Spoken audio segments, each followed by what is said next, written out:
ഇന്നത്തെ സമഗ്ര റിപ്പോർട്ടുകളുമായി 1 PM news ആരംഭിക്കുന്നു. ഞാൻ എസ് വിജയകുമാർ.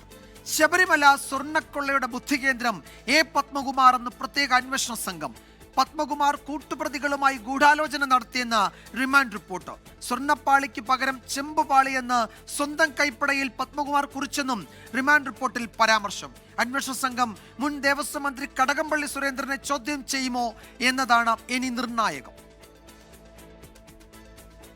ഇതുവരെയുള്ള അന്വേഷണത്തിൽ സ്വർണ്ണക്കൊള്ളയുടെ മുഖ്യ സൂത്രധാരൻ എ പത്മകുമാർ എന്ന വിലയിരുത്തലിലാണ് SIT അറസ്റ്റിലേക്ക് കടന്നത്. റിമാൻഡ് റിപ്പോർട്ടിൽ പത്മകുമാർ നടത്തിയ ഇടപെടലുകളെക്കുറിച്ച് വ്യക്തമാക്കുന്നു. ഉണ്ണികൃഷ്ണൻ പോറ്റിക്ക് സ്വർണം വിട്ടു നൽകുന്നതിൽ തീരുമാനമെടുക്കുന്ന ദേവസ്വം യോഗത്തിന് മുൻപ് സ്വന്തം കൈപ്പടയിൽ സ്വർണ്ണപ്പാളി ചെമ്പുപാളി എന്ന് പത്മകുമാർ എഴുതി ചേർത്തു. ദേവസ്വം യോഗത്തിൽ സ്വർണ്ണപ്പാളി കൈമാറുന്നത് വിശദീകരിച്ചതും പത്മകുമാറാണ്. കൃത്യനിർവഹണത്തിൽ വീഴ്ച വരുത്തുകയും ദേവസ്വം മാനുവൽ ലംഘിക്കുകയും ചെയ്തു. സ്വർണം അപഹരിക്കുന്നതിന് ഒത്താശ ചെയ്തു. തിരികെ എത്തിച്ചപ്പോൾ ആവശ്യമായ പരിശോധനകൾ നടത്താതെ സ്വർണ്ണക്കൊള്ള ഒളിപ്പിക്കുന്നതിന് കൂട്ടുനിന്നുവെന്നും റിമാൻഡ് റിപ്പോർട്ടിൽ പറയുന്നുണ്ട്. എന്നാൽ പത്മകുമാറിനെതിരെ SITയുടെ പ്രധാന കണ്ടെത്തലുകൾ റിമാൻഡ് റിപ്പോർട്ടിൽ ഉൾപ്പെടുത്തിയിട്ടില്ല. സ്വർണ്ണക്കൊള്ളയുടെ ആസൂത്രണം തുടങ്ങിയത് ദേവസ്വം തലപ്പത്തെന്നാണ് കണ്ടെത്തൽ. എ പത്മകുമാർ ഉണ്ണികൃഷ്ണൻ പോറ്റിയുമായി ചേർന്ന് ശബരിമല സന്നിധാനത്തും ആറന്മുളയിലെ വീട്ടിലും പലതവണ ഗൂഢാലോചന നടത്തി. ശബരിമല സ്വർണ്ണക്കൊള്ള വഴി പത്മകുമാർ സാമ്പത്തിക നേട്ടമുണ്ടാക്കിയെന്നും കണ്ടെത്തലുണ്ട്. അന്വേഷണത്തിന്റെ അടുത്ത ഘട്ടം യോഗം ചേർന്ന ശേഷം SIT തീരുമാനിക്കും. ചോദ്യം ചെയ്യേണ്ടവരുടെയും മൊഴിയെടുക്കേണ്ടവരുടെയും അടുത്ത ഘട്ട പട്ടിക തയ്യാറാക്കും. ഡിസംബർ 3-നാണ് ഇനി അന്വേഷണ സംഘം ഹൈക്കോടതിയിൽ റിപ്പോർട്ട് സമർപ്പിക്കുക. 24 തിരുവനന്തപുരം. ശബരിമല സ്വർണ്ണക്കൊള്ളയിൽ കടകംപള്ളി സുരേന്ദ്രനിലേക്ക് മാത്രമല്ല ദേവസ്വം മന്ത്രി VN വാസവനിലേക്കും അന്വേഷണം എത്തണമെന്ന് കോൺഗ്രസ് നേതാവ് K മുരളീധരൻ. എ പത്മകുമാറിന് പിന്നിൽ CPM ആണെന്നും K മുരളീധരൻ പറഞ്ഞു. മുൻ ദേവസ്വം മന്ത്രി കടകംപള്ളി സുരേന്ദ്രനെ ഉടൻ അറസ്റ്റ് ചെയ്യണമെന്ന് BJP നേതാവ് K സുരേന്ദ്രൻ ആവശ്യപ്പെട്ടു. ദേവസ്വം ബോർഡ് പ്രസിഡന്റും മെമ്പർമാരും മാത്രമായിട്ട് ഇങ്ങനെയൊരു കടുങ്കൈ ചെയ്യും എന്ന് ഞങ്ങൾ പ്രതീക്ഷിക്കുന്നില്ല. ഇതിൽ വ്യക്തമായി സർക്കാരിനും മന്ത്രിക്കും അറിയാവുന്ന കാര്യങ്ങൾ തന്നെയാണ് ഈ ബോർഡ് അംഗങ്ങളും പ്രസിഡൻറ്റും ഒക്കെ ചെയ്തിട്ടുള്ളത്. അപ്പം അതുകൊണ്ട് തന്നെ വിശദമായിട്ട് അന്വേഷിക്കണം. അന്വേഷണം മന്ത്രിമാരിലേക്കും മുൻ മന്ത്രിമാരിലേക്കും നീളണം. 2 പ്രസിഡന്റുമാരെ അറസ്റ്റ് ചെയ്തുവെങ്കിൽ അവരുടെ കൂടെയുള്ള മെമ്പർമാർക്ക് വലിയ ഉത്തരവാദിത്വമില്ലേ. അപ്പോൾ അതുകൊണ്ടാണ് ഇപ്പോൾ പത്മകുമാറൊക്കെ ഇങ്ങനത്തെ ഒരു പ്രവൃത്തി ചെയ്തുവെങ്കിൽ അത് പാർട്ടി അറിഞ്ഞിട്ട് തന്നെ ചെയ്തു എന്നാണ് ഞങ്ങളൊക്കെ വിശ്വസിക്കുന്നത്. സർക്കാരിലും CPM-ലും ഈ കാര്യത്തിൽ വ്യക്തമായിട്ടുള്ള പങ്കുണ്ട്. SIT എത്രയും വേഗം കൂടുതൽ തെളിവുകൾ നശിപ്പിക്കുന്നതിന് മുമ്പ് കടകംപള്ളി സുരേന്ദ്രനെ അറസ്റ്റ് ചെയ്ത് നിയമത്തിന് മുമ്പിൽ കൊണ്ടുവരേണ്ടതാണ്. കടകംപള്ളി സുരേന്ദ്രനെ അറസ്റ്റ് ചെയ്യുമ്പോഴാണ്, അദ്ദേഹത്തിൻ്റെ മൊഴിയെടുക്കുമ്പോഴാണ് കൂടുതൽ ഞെട്ടിപ്പിക്കുന്ന വിവരങ്ങൾ ഈ കേസുമായി ബന്ധപ്പെട്ട് പുറത്തു വരിക. കേരള പോലീസിന് ആ കാര്യങ്ങൾ അന്വേഷിക്കാൻ കഴിവില്ലെങ്കിൽ അവർ ആ കാര്യങ്ങളെങ്കിലും അന്വേഷണം കേന്ദ്ര ഏജൻസികളെ ഏൽപ്പിക്കണം. വലിയ തോതിലുള്ള സാമ്പത്തിക ഇടപാടുകൾ സ്വർണ്ണക്കൊള്ളയുടെ മറവിൽ നടന്നിരിക്കുന്നു. അനധികൃത സ്വത്ത് സമ്പാദന കേസിൽ ADGP MR അജിത് കുമാറിന് ആശ്വാസം. MR അജിത് കുമാറിനെതിരായ വിജിലൻസ് കോടതി ഉത്തരവ് ഹൈക്കോടതി തള്ളി. തന്നെ കുറ്റവിമുക്തനാക്കിയ വിജിലൻസ് റിപ്പോർട്ട് തള്ളിയ വിജിലൻസ് കോടതി നടപടിക്കെതിരെയായിരുന്നു അജിത് കുമാറിന്റെ ഹർജി. മുഖ്യമന്ത്രിക്കെതിരെ വിജിലൻസ് കോടതി പരാമർശവും ഹൈക്കോടതി നീക്കി. വിജിലൻസിന്റെ റിപ്പോർട്ട് കൃത്യമായി പരിശോധിക്കാതെയാണ് കോടതിയുടെ നടപടിയെന്നായിരുന്നു ADGP MR അജിത് കുമാറിന്റെ വാദം. നടപടിക്രമങ്ങൾ പാലിക്കാതെയുള്ള വിജിലൻസ് കോടതിയുടെ ഉത്തരവ് ഹൈക്കോടതി തള്ളി.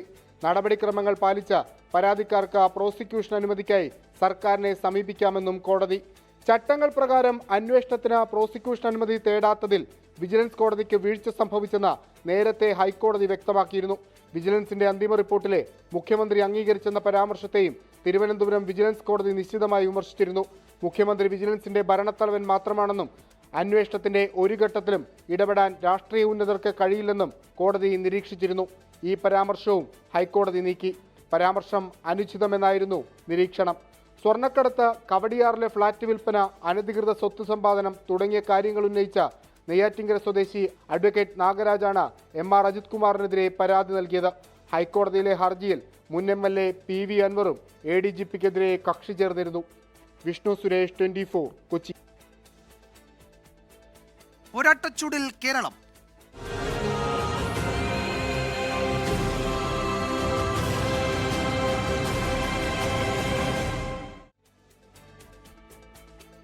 തദ്ദേശ തെരഞ്ഞെടുപ്പിൽ നാമനിർദ്ദേശ പത്രിക സമർപ്പിക്കാൻ ഇനി 2 മണിക്കൂർ മാത്രം. 3 മണി വരെ പത്രിക നൽകാം. ശനിയാഴ്ചയാണ് സൂക്ഷ്മ പരിശോധന. പത്രിക പിൻവലിക്കാനുള്ള സമയപരിധി തിങ്കളാഴ്ച അവസാനിക്കും. കൂട്ടലും കിഴിക്കലും തർക്കങ്ങളുമെല്ലാം കഴിഞ്ഞ മത്സരത്തിനിറങ്ങണമെങ്കിൽ ഇന്ന് 3 മണിക്ക് മുമ്പ് നാമനിർദ്ദേശ പത്രിക നൽകണം. തർക്കമുണ്ടായിടത്ത സ്ഥാനാർത്ഥി നിർണയം പൂർത്തിയാക്കി പ്രഖ്യാപനം നടത്താനുള്ള തിരക്കിലായിരുന്നു പലയിടത്തും നേതൃത്വങ്ങൾ. നാമനിർദ്ദേശ പത്രികകൾ ശനിയാഴ്ച സൂക്ഷ്മ പരിശോധന നടത്തും. സൂക്ഷ്മ പരിശോധനയ്ക്ക് ശേഷം മത്സരിക്കുന്ന സ്ഥാനാർത്ഥികളുടെ പട്ടിക റിട്ടേണിംഗ് ഓഫീസർ പ്രസിദ്ധീകരിക്കും. ഈ മാസം 24-നാണ് പത്രിക പിൻവലിക്കുവാനുള്ള അവസാന ദിവസം. തുടർന്ന് റിട്ടേണിംഗ് ഓഫീസറുടെ ഓഫീസിലും ബന്ധപ്പെട്ട പഞ്ചായത്ത്, മുനിസിപ്പാലിറ്റി, നഗരസഭ ഓഫീസുകളിലും മത്സരിക്കുന്ന സ്ഥാനാർത്ഥികളുടെ പട്ടിക പരസ്യപ്പെടുത്തും. തെരഞ്ഞെടുപ്പ് കമ്മീഷൻ നൽകുന്ന വിവരമനുസരിച്ച് ഇതുവരെ 95,369 പത്രികകളാണ് സമർപ്പിക്കപ്പെട്ടത്. ഏറ്റവും കൂടുതൽ പത്രികകൾ തൃശ്ശൂരിലാണ്, കുറവ് ഇടുക്കിയിലും. 24 തിരുവനന്തപുരം. വയനാട്ടിലെ കോൺഗ്രസ് സ്ഥാനാർത്ഥി നിർണയത്തിൽ വിമർശനവുമായി സമസ്ത. മുസ്ലിം വിഭാഗത്തിൽ നിന്നുള്ളവർക്ക് അർഹമായ പ്രാതിനിധ്യം നൽകിയില്ല എന്നാണ് വിമർശനം. മുസ്ലിങ്ങളെ മതേതര കോൺഗ്രസ് 2ാം തരം പൗരന്മാരാക്കിയെന്ന് SYS നേതാക്കളുടെ ഫേസ്ബുക്ക് പോസ്റ്റിൽ വിമർശനമുണ്ട്. സുർജിത്ത് അയ്യപ്പത്ത് വിവരങ്ങൾ നൽകും. വയനാട്ടിൽ നിന്ന് സുർജിത്ത്, വയനാട്ടിലെ കോൺഗ്രസിന്റെ സ്ഥാനാർത്ഥി നിർണയം പല കാരണങ്ങൾ കൊണ്ട് വലിയ ചർച്ചയായിരുന്നു. ഇന്നലെ വൈകിട്ടാണ് പട്ടിക തന്നെ ഏറെക്കുറെ പുറത്തു വന്നത്. എന്താണ് സമസ്തയുടെ, പ്രത്യേകിച്ച് SYSന്റെ ഈ വിഷയത്തിലെ വിമർശനം? വിജയകുമാർ, ഏറെ ചർച്ചകൾക്ക് ശേഷമാണ് ജില്ലാ പഞ്ചായത്തിലേക്കും 4 ബ്ലോക്ക് പഞ്ചായത്തിലേക്കുമുള്ള കോൺഗ്രസിന്റെ സ്ഥാനാർത്ഥി പട്ടിക പുറത്തിറക്കിയത്. ഈ പട്ടികയുമായി ബന്ധപ്പെട്ടാണ് ഇപ്പോൾ സമസ്ത വിമർശനവുമായി രംഗത്ത് വന്നത്. സമസ്തയുടെ നേതാക്കൾ, SYSന്റെ ജില്ലാ നേതാക്കളാണ് ഇതുമായി ബന്ധപ്പെട്ട ഫേസ്ബുക്ക് പോസ്റ്റ് ഇട്ടിട്ടുള്ളത്. ദാരിമി വയനാടും ഒപ്പം തന്നെ ഇതുമായി ബന്ധപ്പെട്ട് നാസർ മൗലവിയുമാണ് പോസ്റ്റ് ഇട്ടിരിക്കുന്നത്. ആ പോസ്റ്റിൽ പറയുന്ന കാര്യങ്ങൾ, അതിൽ മുസ്ലിങ്ങളെ മതേതര കോൺഗ്രസ് 2ാം തരം പൗരന്മാരാക്കി എന്നുള്ള വിമർശനമാണ് ഇവർ ഉന്നയിക്കുന്നത്. ജില്ലാ സെക്രട്ടറി നാസർ മൗലവി, ഒപ്പം തന്നെ ജില്ലാ ജനറൽ സെക്രട്ടറി നാസർ മൗലവി, സെക്രട്ടറി ദാരിമി വയനാട് എന്നിവരാണ് ഈ ഫേസ്ബുക്ക് പോസ്റ്റുകൾ ഇട്ടിരിക്കുന്നത്. ജില്ലാ പഞ്ചായത്തിലേക്ക് മുസ്ലിം വിഭാഗത്തിൽ ഒരാൾ പോലും പട്ടികയിൽ ഉൾപ്പെട്ടിട്ടില്ല എന്നുള്ളതാണ് ഏറ്റവും പ്രധാനപ്പെട്ട ആരോപണവുമായി ഉയരുന്നത്. അതോടൊപ്പം ബ്ലോക്ക് പഞ്ചായത്ത് പരിധി പരിശോധിക്കുമ്പോൾ 4 ബ്ലോക്ക് പഞ്ചായത്തുകളാണുള്ളത്: പനമരം, മാനന്തവാടി, ബത്തേരി, കൽപ്പറ്റ. അതിൽ പനമരം ബ്ലോക്കിൽ ജില്ലാ പഞ്ചായത്ത് മുൻ അധ്യക്ഷൻ കൂടിയായ സംഷാദ് മരക്കാർ പൂതാടിയിൽ നിന്ന് മത്സരിക്കുന്നു. യൂനസ് എന്ന് പറയുന്ന വെള്ളമുണ്ട ഡിവിഷനിൽ നിന്ന് യൂനസും മത്സരിക്കുന്നു. ഇത്തരത്തിൽ ഇതാണ് ഒരു ചിത്രം. ഇതുമായി ബന്ധപ്പെട്ടാണ് വിമർശനം ഉയർന്നിട്ടുള്ളത്. അതായത് അർഹമായൊരു പ്രാതിനിധ്യം നൽകിയില്ല എന്നുള്ള തരത്തിലുള്ള ആക്ഷേപമാണ് ഉന്നയിക്കപ്പെട്ടിട്ടുള്ളത്. എന്തായാലും സ്ഥാനാർത്ഥികളെല്ലാം തന്നെ ഇപ്പോൾ ഇന്ന് പത്രികാ സമർപ്പണത്തിന്റെ അവസാന ദിവസമായ ഇന്ന് ഇപ്പോൾ പത്രികാ സമർപ്പണത്തിന്റെ അതുമായി ബന്ധപ്പെട്ട കാര്യങ്ങളുമായി മുന്നോട്ട് പോകുന്ന ഒരു സ്ഥിതിയാണ് ഉള്ളത്. ഇതിനുശേഷം ടി സിദ്ദിഖ് MLA, അതോടൊപ്പം തന്നെ ശരി സുർജിത്ത്, മുസ്ലിങ്ങളെ മതേതര കോൺഗ്രസ് 2ാം തരം പൗരന്മാരാക്കി എന്നാണ് SYS നേതാക്കളുടെ ഫേസ്ബുക്ക് പോസ്റ്റിൽ പറയുന്നത്. വലിയ വിമർശനമാണ് ഈ വിഷയത്തിൽ അവർ ഉയർത്തുകയും ചെയ്യുന്നത്. സുർജിത്ത് അയ്യപ്പത്താണ് വിവരങ്ങൾ നൽകിയത്. ആലപ്പുഴ, അമ്പലപ്പുഴ ജില്ലാ ഡിവിഷനിലെ സ്ഥാനാർത്ഥി നിർണയത്തിൽ പ്രതിസന്ധിയിലായി കോൺഗ്രസും. AR കണ്ണനെ സ്ഥാനാർത്ഥിയായി കോൺഗ്രസ് പ്രഖ്യാപിച്ചതോടെ സ്വതന്ത്ര സ്ഥാനാർത്ഥിയെ മുസ്ലിം ലീഗും പ്രഖ്യാപിച്ചു. സ്ഥാനാർത്ഥിത്വത്തിൽ തഴഞ്ഞതിനെതിരെ യൂത്ത് കോൺഗ്രസ് ജില്ലാ അധ്യക്ഷൻ MV പ്രവീൺ ഫേസ്ബുക്ക് പോസ്റ്റുമായി എത്തുകയും ചെയ്തു. ആലപ്പുഴയിൽ യൂത്ത് കോൺഗ്രസ് ജില്ലാ അധ്യക്ഷന് സീറ്റില്ല. പകരം AR കണ്ണൻ അമ്പലപ്പുഴയിൽ സ്ഥാനാർത്ഥിയാകും. ഫേസ്ബുക്കിൽ വൈകാരിക കുറിപ്പുമായി MP പ്രവീൺ അതൃപ്തി അറിയിച്ചു. പോലീസിൽ നിന്ന് കിട്ടിയ അടിയേക്കാൾ വേദന തോന്നുന്നു. നീതിയില്ലാത്ത തീരുമാനം. കോൺഗ്രസിന് വേണ്ടി ജീവിതം ഉഴിഞ്ഞുവെച്ച മത്സ്യത്തൊഴിലാളിയായ അച്ഛനും മകനും നിസ്സഹായർ എന്നായിരുന്നു കുറിപ്പ്. കോൺഗ്രസിന്റെ സ്ഥാനാർത്ഥി പ്രഖ്യാപനം വന്നതോടെ ഇരുട്ടടിയായി മുസ്ലിം ലീഗും സ്ഥാനാർത്ഥിയെ പ്രഖ്യാപിച്ചു. അമ്പലപ്പുഴയുടെ കാര്യത്തിൽ മുന്നണിയുടെ തീരുമാനമില്ല. കോൺഗ്രസ് ഏകപക്ഷീയമായ തീരുമാനം പ്രഖ്യാപിച്ചു. അതിൽ നമുക്ക് വിഷമമുണ്ട്. ഞങ്ങൾ കഴിഞ്ഞ കുറേ ദിവസങ്ങളെ ചർച്ചയിലായിരുന്നു. അപ്പോൾ കോൺഗ്രസിൻ്റെ പ്രാദേശിക നേതാക്കന്മാരാണ് ചില പ്രശ്നങ്ങൾ ഉണ്ടാക്കിയിട്ടുള്ളത്. അല്ലാതെ ജില്ലാതലത്തിലുള്ള പ്രശ്നങ്ങളൊന്നുമില്ല. അത് പാർട്ടിയുടെയും UDFിൻ്റെയും നേതാക്കന്മാർ, സംസ്ഥാന നേതാക്കന്മാർ പറഞ്ഞ് പരിഹരിക്കുമെന്നാണ് പ്രത്യാശിക്കുന്നത്. തങ്ങളോട് ആലോചിക്കാതെയാണ് കോൺഗ്രസ് സ്ഥാനാർത്ഥി പ്രഖ്യാപനം നടത്തിയതെന്ന് ലീഗ് പറയുമ്പോൾ ജില്ലാ UDFിലെ പ്രശ്നങ്ങൾ കൂടിയാണ് പുറത്തുവരുന്നത്. ലീഗിനെ അനുനയിപ്പിക്കാനും കോൺഗ്രസ് വിമതരെ പാർട്ടിക്കൊപ്പം നിർത്തുവാനുമുള്ള അവസാനഘട്ട ശ്രമത്തിലാണ് ജില്ലയിലെ കോൺഗ്രസ്.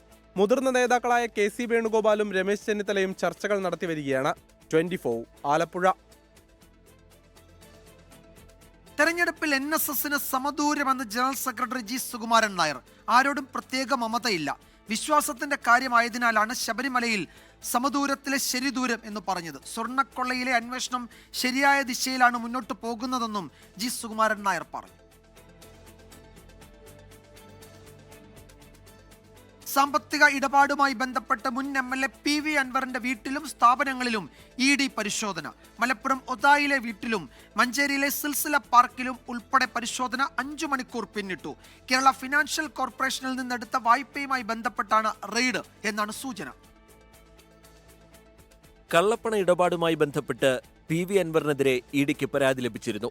കേരള ഫിനാൻഷ്യൽ കോർപ്പറേഷന്റെ മലപ്പുറം ശാഖയിൽ നിന്ന് മതിയായ ഈടില്ലാതെയും തട്ടിപ്പ് നടത്തിയും വായ്പ എടുത്തുവെന്നാണ് പരാതി. PV അൻവറിന്റെ ഡ്രൈവർ സിയാദ് അമ്പായത്തിങ്ങലിന് മാലാംകുളം കൺസ്ട്രക്ഷൻ പ്രൈവറ്റ് ലിമിറ്റഡിന്റെ ഓഹരി ഉടമ എന്ന പേരിൽ 7.5 കോടിയുടെ വായ്പയും ഇതേ ഈട് വെച്ച് PVR ഡെവലപ്പേഴ്സ് എന്ന കമ്പനിയുടെ പേരിൽ PV അൻവറിന്റെ 2 വായ്പകളിലായി 5 കോടിയും വായ്പ അനുവദിച്ചു എന്നാണ് പരാതി. കൊല്ലത്തെ വ്യവസായി മുരുകേഷ് നരേന്ദ്രൻ നൽകിയ പരാതിയിൽ PV അൻവറിനും സിയാദിനും പുറമെ KFC Malappuram chief manager Abdul Manaf, deputy manager Mini, technical officer P Muneer Ahmed എന്നിവർക്കെതിരെ നേരത്തെ വിജിലൻസ് അന്വേഷണം നടത്തിയിരുന്നു. ഇതേ തുടർന്നാണ് ED കൊച്ചി സോണൽ ഓഫീസ് കേസെടുത്ത് അന്വേഷണം ആരംഭിച്ചത്. പരാതിക്കാരൻ മുരുകേഷ് നരേന്ദ്രനെ വിളിച്ചുവരുത്തി ED മൊഴി രേഖപ്പെടുത്തി. PV അൻവറിന്റെ ഒതായിയിലെ വീട്, മഞ്ചേരിയിലെ സിൽസില പാർക്ക് തുടങ്ങി 10ഓളം കേന്ദ്രങ്ങളിൽ ഒരേ സമയമാണ് പരിശോധന. അന്വേഷണവുമായി ബന്ധപ്പെട്ട് കേരള ഫിനാൻഷ്യൽ കോർപ്പറേഷൻ ഉദ്യോഗസ്ഥരുടെ വീട്ടിലും പരിശോധന നടക്കുന്നുണ്ട്. 24 മലപ്പുറം. കൊല്ലം കാവനാട് ബോട്ടുകൾക്ക് തീപിടിച്ചു. കടലിന് നടുക്ക് വെച്ച് 2 ബോട്ടുകൾക്കാണ് തീപിടിച്ചത്. തീ കത്തുന്ന ദൃശ്യങ്ങൾ 24 ലഭിച്ചിട്ടുണ്ട്. ആദ്യം ആ ദൃശ്യങ്ങളിലേക്ക്.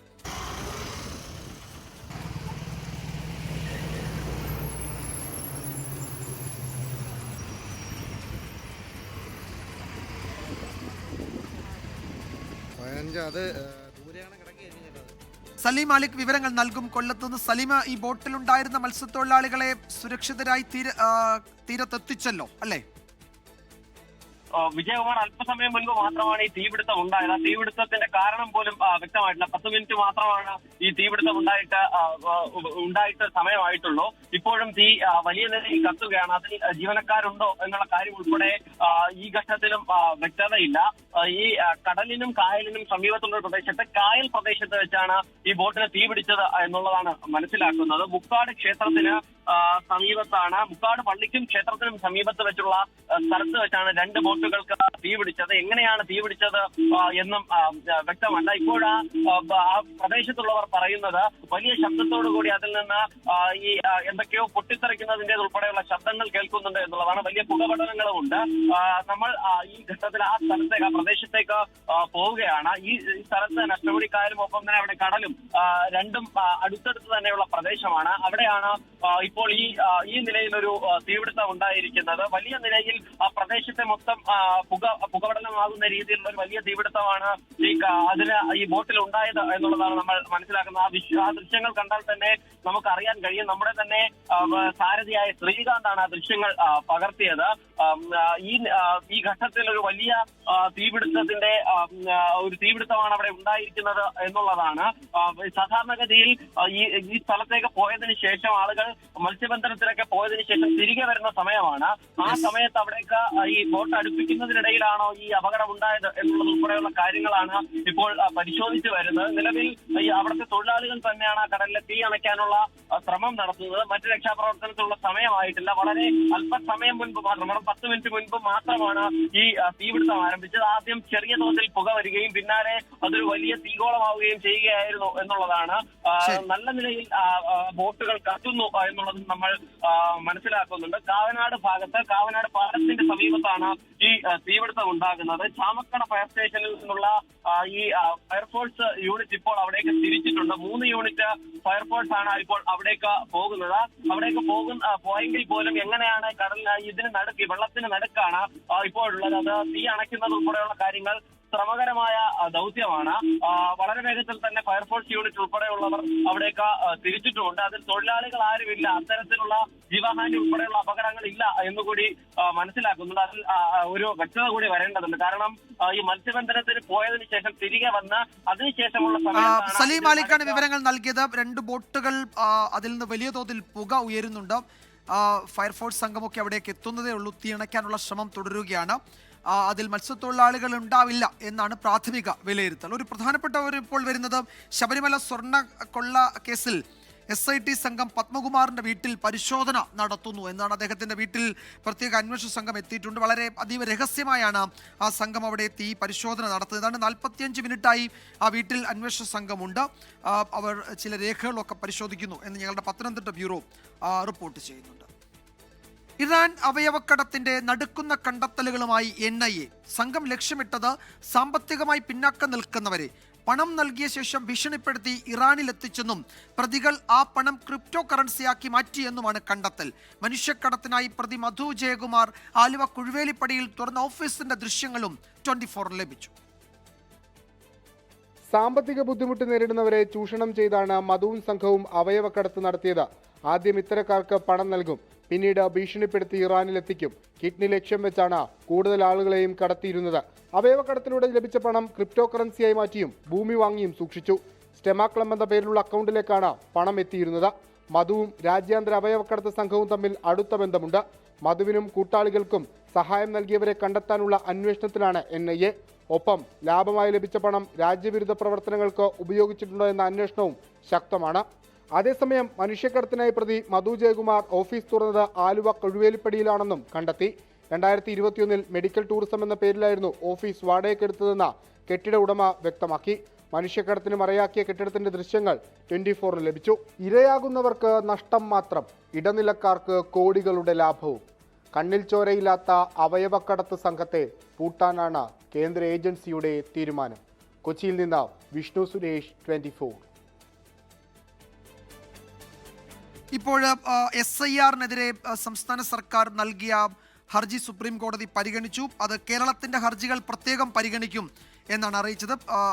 അഡ്വക്കേറ്റ് ഹാരിസ് ബീരാൻ MP ആ വിഷയത്തിൽ പ്രതികരിക്കും. നമ്മളുടെ ഹർജികൾ സർവ് ചെയ്തതാണ്. ഇന്ന് കേസ് വരുമെന്ന് അവരടുത്ത് പറഞ്ഞതുമാണ്, ഇമെയിൽ കൂടി പറഞ്ഞതാണ്. ഞാനിപ്പോൾ മുസ്ലിം ലീഗിന് വേണ്ടിയിട്ട് പറയുകയാണെങ്കിൽ ചീഫ് ഇലക്ടറൽ ഓഫീസറിനെ അദ്ദേഹത്തിന്റെ മെയിലിൽ അയക്കുകയും ചെയ്തതാണ്. തെരഞ്ഞെടുപ്പ് കമ്മീഷൻ എൻ്റെ അഭിപ്രായത്തിൽ ഇതിൽ നിന്ന് വിട്ടുനിന്നത് തന്നെയാണ്, മാറി നിന്നത് തന്നെയായിരിക്കും. കാരണം ഇന്ന് ഇവിടെ വന്നു കഴിഞ്ഞാൽ അതിന് വേണ്ടിയിട്ട് നമ്മുടെ പെറ്റീഷൻ ഉത്തരം പറയേണ്ടി വരും. ചിലപ്പോൾ എന്തെങ്കിലും ഇടക്കാല ഉത്തരവ് വന്നാലോ എന്നുള്ള ചിലപ്പോൾ ഒരു തോന്നൽ നിന്നാകാം ഒരു 4 ദിവസം 5 ദിവസം കൂടിയാണ് ഡിലേ വരികയാണെങ്കിൽ അത്രയും കൂടി അവർക്ക് ഡിലേ പറഞ്ഞിട്ട് ഇത്രയും കാര്യങ്ങൾ അവിടെ ചെയ്തുകൊണ്ടിരിക്കുകയാണ് എന്നുള്ളൊരു വാദം ഉന്നയിക്കാം എന്നുള്ള ഒരു സംഗതിയും ചിലപ്പോൾ തെരഞ്ഞെടുപ്പ് കമ്മീഷന് മുമ്പിൽ ഉണ്ടാകാം. അതിന്റെ ബേസിസിലാകാം ഇന്ന് അവർ ഹാജരാകാതിരുന്നത്. അല്ലെങ്കിൽ സത്യം പറഞ്ഞു കഴിഞ്ഞാൽ ഒരു ഭരണഘടനാ ബോഡി എന്നുള്ള രീതിയിൽ ഒരു പെറ്റീഷൻ ഇവിടെ വരുമ്പോൾ അത് നമ്മൾ സർവേ ചെയ്യുമ്പോൾ അവരവരുടെ വക്കീലിനെ ഇൻസ്ട്രക്ട് ചെയ്തിട്ട് എന്താണ് അവർക്ക് പറയാനുള്ളതെന്ന് കോടതിയെടുത്ത് പറയേണ്ടതായിരുന്നു. പക്ഷേ അത് നടന്നില്ല. ഇപ്പോൾ കോടതി പറഞ്ഞതനുസരിച്ചിട്ട് ഞങ്ങൾക്ക് ഇനി രണ്ടാമത് സർവേ ചെയ്തിട്ട് 26-ാം തീയതി അവരുടെ വാദം കൂടി കേട്ടതിന് ശേഷം എന്താണ് ഇടക്കാല ഉത്തരവാണോ എന്താണ് പാസ് ചെയ്യേണ്ടതെന്നുള്ളത് അന്ന് കോടതി പുറപ്പെടുവിക്കുമെന്നാണ് പറഞ്ഞിരിക്കുന്നത്.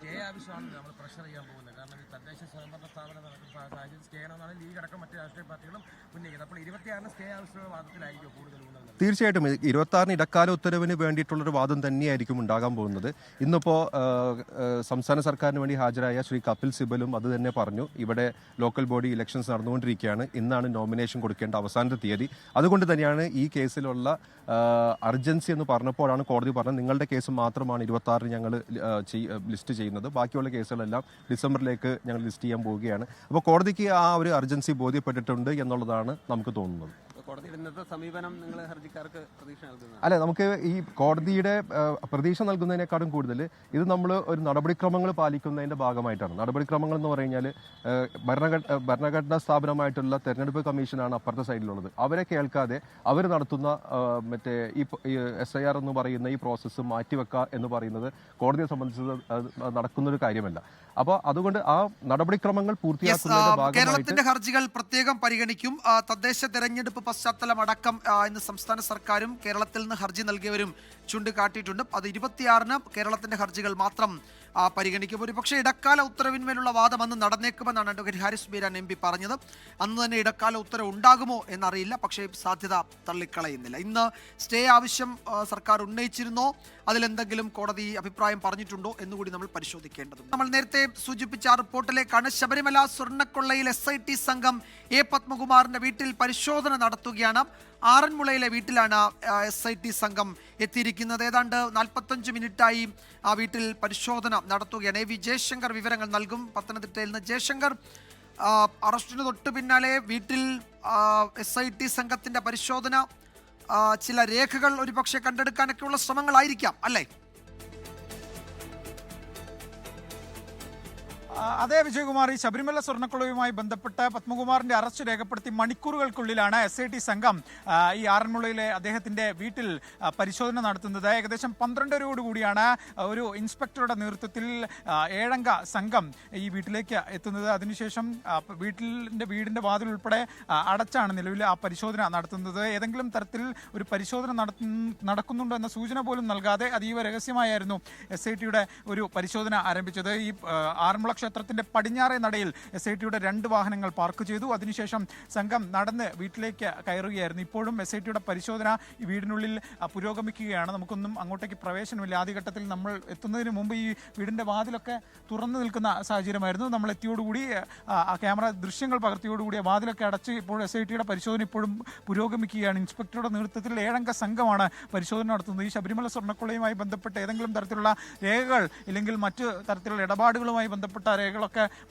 വീട്ടിലുണ്ടോ, പത്മകുമാറിന്റെ വീട്ടിലുണ്ടോ എന്നാണ് SIT പരിശോധിക്കുന്നതെന്നാണ് നിലവിൽ മനസ്സിലാക്കുന്നത്. ഈ 2019 കാലഘട്ടത്തിൽ ഈ സ്വർണ്ണക്കൊള്ള ഉൾപ്പെടെ നടക്കുന്ന ഘട്ടത്തിൽ അന്നത്തെ ദേവസ്വം ബോർഡ് പ്രസിഡന്റായിരുന്നു പത്മകുമാർ. അദ്ദേഹം തന്നെ ഈ രേഖകൾ ഉൾപ്പെടെ കൈപ്പടയിൽ എഴുതി തിരിമറി നടത്തി ഉൾപ്പെടെയുള്ള ആക്ഷേപങ്ങളാണ് കഴിഞ്ഞ ദിവസം SIT ഈ റിമാൻഡ് റിപ്പോർട്ടിൽ ഉൾപ്പെടെ നൽകിയത്. അതുകൊണ്ട് തന്നെ പത്മകുമാർ ഈ കേസിന്റെ ഏറ്റവും നിർണായക കണ്ണിയെന്നും SIT കഴിഞ്ഞ ദിവസം കോടതിയിൽ പറഞ്ഞിരുന്നു. അങ്ങനെ റിമാൻഡ് റിപ്പോർട്ട് കോടതിയിൽ പോയി. പത്മകുമാർ റിമാൻഡിലേക്ക് പോയി. 6 ഘട്ടത്തിലാണ് SIT സംഘം വീട്ടിലെത്തി ഇത്തരത്തിലുള്ള നിർണായക പരിശോധന നടത്തുന്നത്. ഇപ്പോൾ ഏകദേശം 45 മിനിറ്റിലധികം, 1 മണിക്കൂറോളം ആകുന്ന ഈ ഒരു പരിശോധന ഇപ്പോഴും ഇത് പൂർത്തിയായിട്ടില്ല. 7-അംഗ സംഘമാണ്. ജയശങ്കറാണ് വിവരങ്ങൾ നൽകിയത്. ആറന്മുളയിലെ വീട്ടിലാണ്, പത്മകുമാറിന്റെ ആറന്മുളയിലെ വീട്ടിലാണ് ആ പരിശോധന നടക്കുന്നത്. 45 മിനിറ്റായി പരിശോധന തുടരുകയാണ്. ശരണം സന്നിധാനം. ശരണം സന്നിധാനം പവേർഡ് ബൈ ആർജിക്കാം നല്ലൊരു പ്രാർത്ഥനാശീലം. co-sponsored by BLM Kerala, Tamil Nadu, Pondicherry.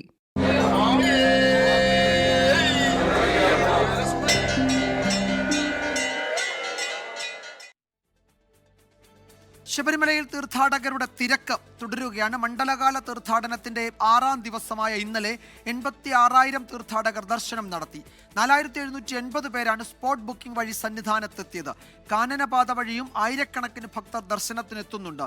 Spot ബുക്കിംഗിൽ നിയന്ത്രണം കൊണ്ടുവന്നതോടെയാണ് ശബരിമല സന്നിധാനത്ത് തിരക്ക് നിയന്ത്രണ വിധേയമായത്. തിരക്ക് നിയന്ത്രണവുമായി ബന്ധപ്പെട്ട് നാളെ പമ്പയിൽ ദേവസ്വം മന്ത്രി VN വാസവന്റെ അധ്യക്ഷതയിൽ പ്രത്യേക യോഗം ചേരും.